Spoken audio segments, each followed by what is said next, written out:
ॐ गं गणपते नमः।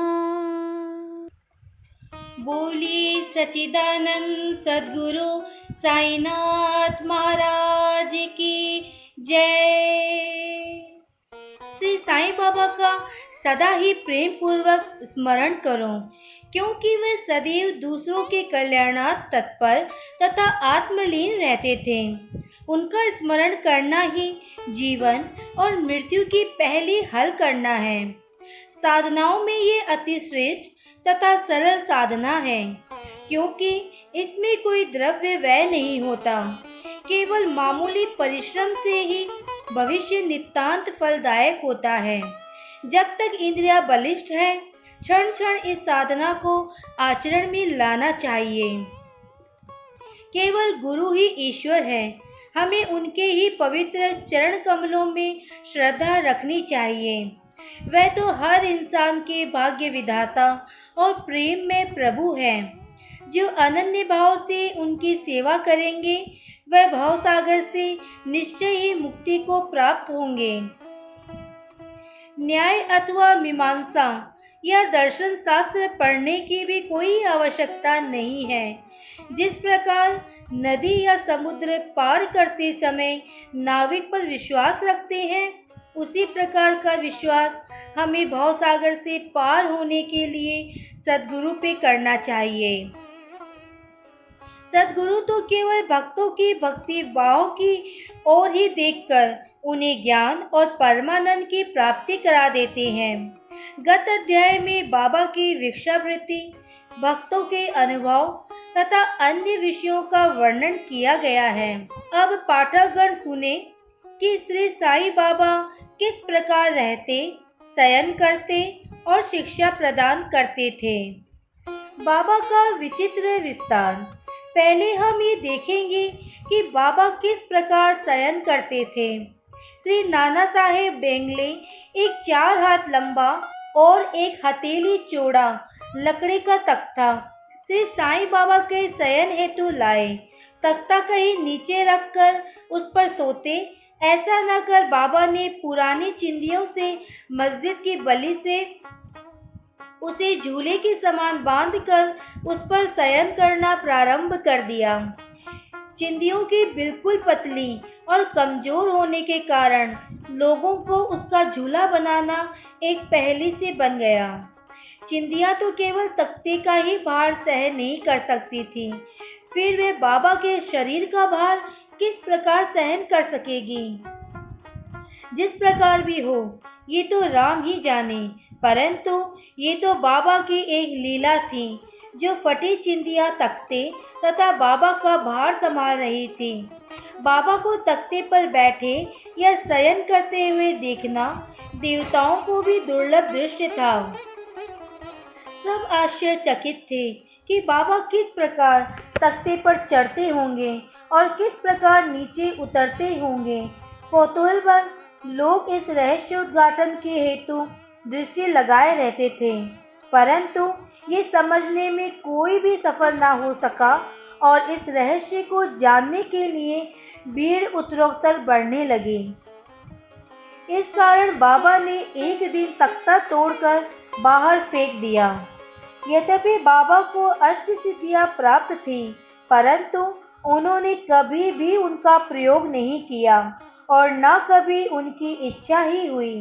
वह तो स्वयं ही स्वाभाविक रूप से पूर्णता प्राप्त होने के कारण उनके पास आ गई थी। ब्रह्म का सगुण अवतार। ब्रह्म दृष्टि से ही श्री साईं बाबा 3.5 हाथ लंबे एक सामान्य पुरुष थे, फिर भी प्रत्येक के हृदय में वह विराजमान थे। अंदर से ही वह आसक्ति रहित और स्थिर थे, परंतु बाहर से जन कल्याण के लिए सदैव चिंतित रहते थे। अंदर से संपूर्ण रूप से निस्वार्थी थे। भक्तों के निमित्त उनके हृदय में परम शांति विराजमान थी, परंतु बाबा से संसार में उलझे हुए दिखलाई पड़ते थे। वह कभी प्रेम दृष्टि से देखते तो कभी पत्थर मारते, कभी गालियां देते और कभी हृदय से लगा लेते थे। वे गंभीर, शांत और सहनशील थे। वे सदा दृढ़ और आत्मलीन रहते थे और अपने भक्तों का सदैव उचित ध्यान रखते थे। वे सदा एक आसन पर ही विराजमान रहते थे। वे कभी यात्रा को नहीं निकले। उनका दंड एक छोटी सी लकड़ी थी जिसे वे सदैव पास संभाल कर रखते थे। विचार शून्य होने के कारण वे शांत थे। उन्होंने कांचन और कीर्ति की कभी चिंता नहीं की तथा सदा ही भिक्षावृत्ति द्वारा निर्वाह करते रहे। उनका जीवन ही इस प्रकार का था। अल्लाह मालिक सदैव उनके होठों पर रहता था। उनका भक्तों पर विशेष और अटूट प्रेम था। वे आत्मा ज्ञान की खान और परम दिव्य स्वरूप थे। श्री साईं बाबा का दिव्य स्वरूप इस तरह का था। एक अपरिमित, अनंत, सत्य और अपरिवर्तनशील सिद्धांत जिसके अंतर्गत ये सारा विश्व है, श्री साईं बाबा में आविर्भूत हुआ था। ये अमूल्य निधि केवल सत्व गुण संपन्न और भाग्यशाली भक्तों को ही प्राप्त हुई। जिन्होंने श्री साईं बाबा को केवल मनुष्य या सामान्य पुरुष समझा या समझते हैं, वह यथार्थ में अभागे थे या है। श्री साईं बाबा के माता पिता, उनकी जन्म तिथि का ठीक ठाक पता किसी को भी नहीं है, तो भी उनके शिरडी में निवास के द्वारा इसका अनुमान लगाया जा सकता है। जब पहली पहल बाबा शिरडी में आए थे तो उस समय उनकी आयु केवल 16 वर्ष थी। वह शिरडी में 3 वर्ष तक रहने के बाद फिर कुछ समय के लिए अंतर्ध्यान हो गए। कुछ काल के उपरांत वे औरंगाबाद के समीप में प्रकट हुए और चांद पाटिल की बारात के साथ पुनः शिरडी पधारे। उस समय उनकी आयु 20 वर्ष की थी। उन्होंने लगातार 60 वर्षों तक शिरडी में निवास किया और सन 1918 में महासमाधि ग्रहण की। इस तथ्यों के आधार पर हम कह सकते हैं कि उनकी जन्म तिथि सन 1838 के लगभग थी। बाबा का धैर्य और उपदेश। 17वीं शताब्दी में संत रामदास प्रकट हुए और उन्होंने यवनों से गायों और ब्राह्मणों की रक्षा करने का कार्य सफलतापूर्वक किया।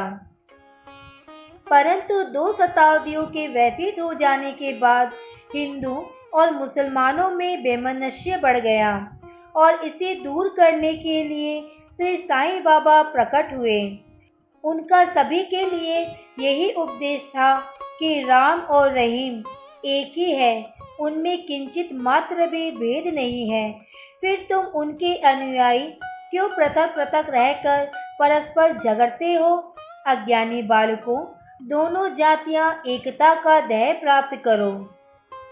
कलह और विवाद व्यर्थ है, इसलिए ना झगड़ो और ना परस्पर प्राणघातक ही बनो। सदैव अपने हित तथा कल्याण का विचार करो।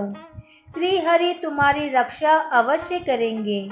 योग, वैराग्य, तप, ज्ञान आदि ईश्वर के समीप पहुँचने के मार्ग है। तुम्हारी कोई कितनी भी निंदा क्यों न करे, तुम इसका प्रतिकार न करो। यदि कोई शुभ कर्म करने की इच्छा हो तो सदैव दूसरों की भलाई करो। संक्षेप में ये श्री साईं बाबा का उपदेश है कि उपयुक्त कथा अनुसार आचरण करने से भौतिक तथा आध्यात्मिक दोनों ही क्षेत्रों में तुम्हारी प्रगति होगी। सच्चिदानंद सद्गुरु श्री साईनाथ महाराज। गुरु तो अनेक हैं। कुछ गुरु ऐसे हैं जो द्वार द्वार हाथ में वीणा और करताल लिए अपनी धार्मिकता का प्रदर्शन करते फिरते हैं। वह शिष्यों के कानों में मंत्र फूंकते और उनकी संपत्ति का शोषण करते हैं। वे ईश्वर भक्ति तथा धार्मिकता का केवल ढोंग ही रचते हैं। वे वस्तुतः अपवित्र और अधार्मिक होते हैं। श्री साईं बाबा ने धार्मिक निष्ठा प्रदर्शित करने का विचार भी कभी मन में नहीं किया।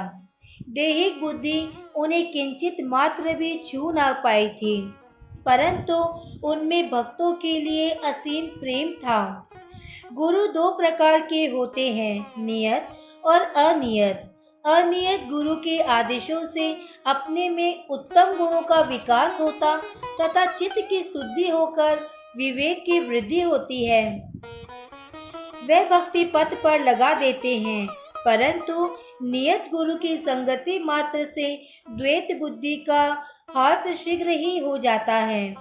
गुरु और भी अनेक प्रकार के होते हैं जो भिन्न भिन्न प्रकार की सांसारिक शिक्षाएं प्रदान करते हैं। यथार्थ में जो हमें आत्मस्थित बनाकर इस भाव सागर से पार उतार दे, वही सद्गुरु है। श्री साईं बाबा उसी कोटि के सद्गुरु थे। उनकी महानता अवर्णनीय है। जो भक्त बाबा के दर्शनार्थ आते, उनके प्रश्न करने के पूर्व ही बाबा उनके समस्त जीवन की त्रिकालिक घटनाओं का पूरा पूरा विवरण कह देते थे। वे कभी संशयग्रस्त नहीं हुए। देहधारी होकर भी उन्हें देह के किंचित मात्र आसक्ति न थी। देह तो उनके लिए केवल एक आवरण मात्र था। यथार्थ में तो वे नित्य मुक्त थे। वे शिरडीवासी धन्य हैं जिन्होंने श्री साईं बाबा की ईश्वर रूप में उपासना की। सोते जागते, खाते पीते, वाड़ी या खेत तथा घर में अन्य कार्य करते हुए भी वे लोग सदैव उनका स्मरण तथा गुणगान करते थे। साईं बाबा को ईश्वर मानते थे। शिरडी की नारियों के प्रेम की माधुरी का तो कहना ही क्या है। वे बिल्कुल भोली भाली थी। उनका पवित्र प्रेम उन्हें ग्रामीण भाषा में भजन रचने की सदैव प्रेरणा देता रहता था। यथापि वह शिक्षित न थी, तो भी अनेक सरल भजनों में वास्तविक काव्य की झलक थी। ये कोई विद्वता नहीं थी, वरन उनका सच्चा प्रेम ही इस प्रकार की कविता का प्रेरक था।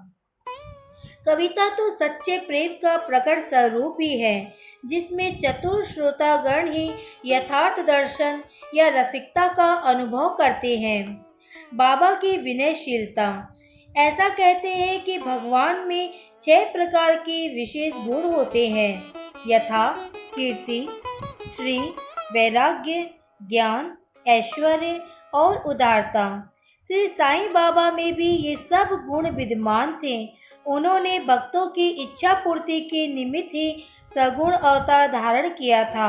उनकी कृपा बड़ी ही विचित्र थी। भक्तों के हेतु वे अपने श्रीमुख से ऐसे वचन कहते। उनमें से यहाँ पर एक रोचक नमूना दिया जाता है। बाबा अति विनम्रता से इस प्रकार बोलते, दासानुदास मैं तुम्हारा ऋणी हूँ। कैसी विनम्रता है। यद्यपि बाबा विषय पदार्थों का उपभोग करते हुए प्रतीत होते थे, परंतु उन्हें किंचित मात्र भी उनकी गंध न थी और न ही उनके उपभोग का ज्ञान था। वे खाते अवश्य थे, परंतु उनकी जीवा को कोई स्वाद न था। वे नेत्रों से देखते तो थे, परंतु उस दृश्य में उनकी कोई रुचि न थी। काम के संबंध में वे हनुमान सदृश अखंड ब्रह्मचारी थे। उन्हें किसी पदार्थ में आसक्ति न थी। वे शुद्ध चैतन्य स्वरूप थे, जहाँ समस्त इच्छाएं, अहंकार और अन्य चेष्टाएं विश्राम पाती थी। संक्षेप में वे निस्वार्थ, मुक्त और पूर्ण ब्रह्म थे। इस कथन को समझने के हेतु एक रोचक कथा का उदाहरण यहाँ दिया जाता है। नानावली। शिरडी में नानावली नाम का एक विचित्र और अनोखा व्यक्ति था। वह बाबा के सब कार्यों की देखभाल किया करता था। एक समय जब बाबा गादी पर विराजमान थे, वह उनके पास पहुंचा और वह स्वयं ही गादी पर बैठना चाहता था। इसलिए उसने बाबा को वहां से हटने को कहा। बाबा ने तुरंत गादी छोड़ दी और तब नानावली वहां विराजमान हो गए। थोड़े समय वहां बैठकर वह उठा और बाबा को अपना स्थान ग्रहण करने को कहा। बाबा पुनः आसन पर बैठ गए। ये देख नानावली उनके चरणों पर गिर पड़ा। इस प्रकार अनायास ही आज्ञा दिए जाने और वहां से उठाए जाने के कारण बाबा में किंचित मात्र भी अप्रसन्नता की झलक न थी। सुगम पथ। संतों की कथाओं का श्रवण करना और उनका समागम। यद्यपि बाबा दृष्टि से ही श्री साईं बाबा का आचरण सामान्य पुरुषों के सदृश ही था, परंतु उनके कार्यों से उनकी असाधारण बुद्धिमत्ता और चतुराई स्पष्ट ही प्रतीत होती थी। उनके समस्त कर्म भक्तों की भलाई के निमित्त ही होते थे। उन्होंने कभी न कभी अपने भक्तों को किसी आसन या प्राणायाम के नियमों अथवा किसी उपासना का आदेश कभी नहीं दिया और ना ही उनके कानों में कोई मंत्र ही फूका। उनका तो सभी के लिए यही कहना था कि चातुर्य त्याग कर सदैव साईं साईं स्मरण करो। इस प्रकार आचरण करने से समस्त बंधन छूट जाएंगे और तुम्हें मुक्ति प्राप्त हो जाएगी। मन का कार्य विचार करना है, बिना विचार किए वह एक क्षण भी नहीं रह सकता। यदि तुम उसे किसी विषय में लगा दोगे तो वह उसी का चिंतन करने लगेगा, और यदि उसे गुरु को अर्पण कर दोगे तो वह गुरु के संबंध में ही चिंतन करता रहेगा। आप लोग बहुत ध्यान पूर्वक साईं की महानता और श्रेष्ठता श्रवण कर चुके हैं। ये कथाएं सांसारिक भय को निर्मूल कर आध्यात्मिक पथ पर आरूढ़ करती है। इसलिए इन कथाओं का हमेशा श्रवण और मनन करो तथा आचरण में भी लग जाओ। सांसारिक कार्यों में लगे रहने पर ही अथवा चित्त साईं और अन्य कथाओं में लगाए रहो, तब तो ये निश्चित है कि वे कृपा अवश्य करेंगे। ये मार्ग अति सरल होने पर भी क्या कारण है कि सब कोई इसका अवलंबन नहीं करते? कारण केवल यही है कि ईश कृपा के अभाववश लोगों में संत कथाएं श्रवण करने की रुचि उत्पन्न नहीं होती। ईश्वर की कृपा से ही प्रत्येक कार्य सुचारू एवं सुंदर ढंग से चलता है। संतों की कथा का श्रवण ही संत समागम सदृश है। संत सानिध्य का महत्व अति महान है। उससे दैहिक बुद्धि, अहंकार और जन्म मृत्यु के चक्र से मुक्ति हो जाती है। हृदय की समस्त ग्रंथियां खुल जाती हैं और ईश्वर से मिलन हो जाता है, जो चैतन्यगण स्वरूप है। विषयों से निश्चय ही विरक्ति बढ़ती है तथा दुख और सुखों में स्थिर रहने की शक्ति प्राप्त हो जाती है और आध्यात्मिक उन्नति सुलभ हो जाती है। यदि तुम कोई साधन जैसे नाम स्मरण, पूजन या भक्ति इत्यादि नहीं करते, परंतु अनन्य भाव से केवल संतों के ही शरणागत हो जाओ, तो वे तुम्हें आसानी से भवसागर के पार उतार देंगे। इसी कार्य के निमित्त ही संत विश्व में प्रकट होते हैं। पवित्र नदियाँ गंगा, यमुना, गोदावरी, कृष्णा, कावेरी आदि जो संसार के समस्त पापों को धो देती है, वह भी सदैव इच्छा करती है कि कोई महात्मा अपने चरण स्पर्श से हमें पावन करें। ऐसा संतों का प्रभाव है। गत जन्मों के शुभ कर्मों के फलस्वरूप ही श्री साईं चरणों की प्राप्ति संभव है। मैं श्री साईं के मोह विनाशक चरणों का ध्यान कर ये अध्याय समाप्त करता हूँ। उनका स्वरूप कितना सुंदर और मनोहर है। मस्जिद के किनारे पर खड़े हुए वे सब भक्तों को उनके कल्याणार्थ ऊदी वितरण किया करते हैं, जो इस विश्व को मिथ्या मानकर सदा आत्मा आनंद में निमग्न रहते थे। ऐसे सच्चिदानंद श्री साईं महाराज के चरण कमलों में मेरा बार बार नमस्कार है। श्री सद्गुरु साईं नाथ प्रणमस्तु। शुभम भवतु। ओम श्री साईं नाथाय नमः।